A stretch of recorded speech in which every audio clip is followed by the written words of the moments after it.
गडचिरोली जिल्ह्यातील दक्षिण भागात माजी कॅबिनेट मंत्री व आमदार धर्मराव आत्राम हे दौऱ्यावर असताना येथील गडचिरोली जिल्ह्यात धान उत्पादक सर्वात जास्त होतं। विधानसभेत 2 दिवस सतत मुद्दा गाजला होता।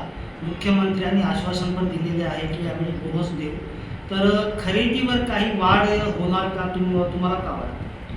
नाही, 31 मार्चपर्यंत आपल्याला धान खरेदी झाला पाहिजे अशा प्रकारचा शासनाचा निर्णय आणि ह्याच्यामध्ये केंद्र सरकारचा आणि राज्य सरकारचा दोन्ही सरकारचा कायदा आहे की आपण आपलं जे काय पर्सेंटेज आहे ते केंद्र सरकार काय धानाकरता देत असते आणि राज्य सरकार काय पर्सेंटेज देत असतो आणि दोघांच्या संयुक्तपणाने आपण बियार काढत असतो। ते 31 तारीख आहे, अंतिम तारीख आहे। हे मुदत वाढलं पाहिजे अशा प्रकारचा कार्यकर्ता सगळ्या म्हणजे शेतकऱ्यांचा मागणी आहे आणि कार्यकर्त्यांच्या मागणी आहे। त्या दृष्टिकोनातून मी सुद्धा पत्र आपले नामदार छगनजी भुजबळ यांना दिलेलं आहे आणि त्या दृष्टिकोनातून विचार करू अशा प्रकारचं त्यांचंही म्हणणं होतं।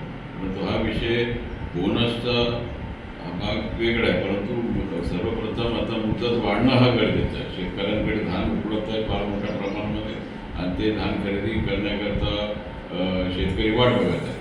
तर ते महत्त्वाचं होतं की तिथे कुठेतरी माग निघाला पाहिजे आणि त्या दृष्टिकोनातून मला वाटते शासन याबद्दल लवकरात लवकर निर्णय घेते आणि बोनस दिलाच पाहिजे, कारण की बोनस आपण जाहीर केला होता की बोनस आपण देऊ।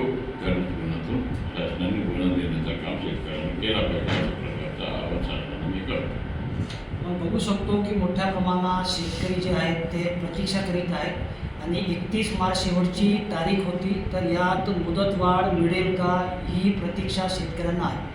कॅमेरामॅन सोहेल पठाणसोबत मेमडी इरफान, TV9 गडचिरोली।